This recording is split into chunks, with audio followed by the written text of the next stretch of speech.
It is a brutal world that you've created. People die. Families are ruined. It's war. I mean, we are in war when we're reading A Song of Ice and Fire.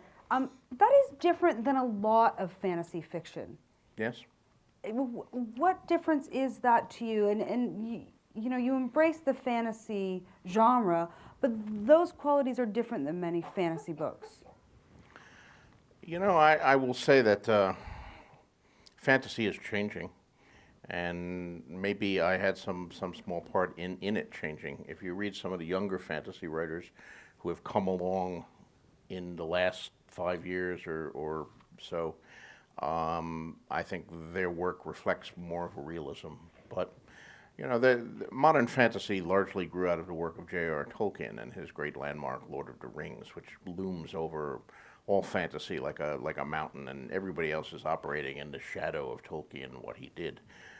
And my admiration for Tolkien and his work is second to none. I think Lord of the Rings is one of the great novels of the 20th century, perhaps the greatest novel of the 20th century, as it was voted recently by the readers of the Guardian, I think, in England, to the fury of some of the people in the literary establishment who wanted it to go to like James Joyce or Nabokov or somebody, and instead it went to Tolkien.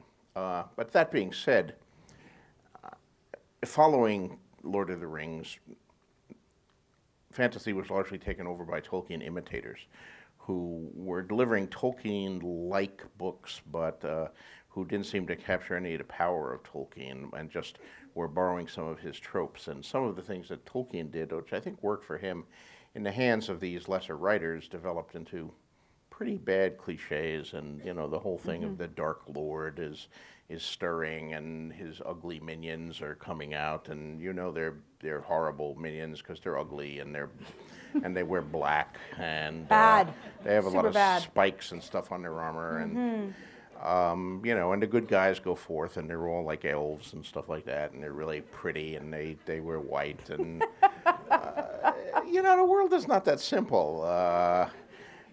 Good guys and bad guys is fun when you're 7, but you know, you should look around and see what the world is like and grow more than that.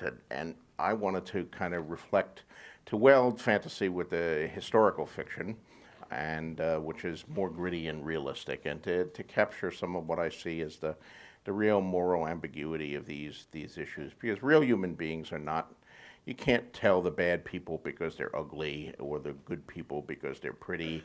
And, you know, I deliberately turn some of these conventions on the head. I mean, the Night's Watch, yeah, they're a bunch of scum, but they're heroic scum. And they're protecting. And yet they were black, you know, so I was doing that. I took ravens, which, of course, in Tolkien and the imitators are these birds of ill omen and horrible things, and I made them basically a good thing, a means of flying from castle to castle and delivering messages and so forth. So often I was deliberately playing with, and you know, the guys in white, the Night's Watch, or not the King's Guard, all wear white, but it's an institution that was once heroic but is now hopelessly corrupt, full of political appointees and you know, people who are venal or brutal or greedy and appointed for anything but the original reason. So I was playing with all of the tropes and turning a few things on their head.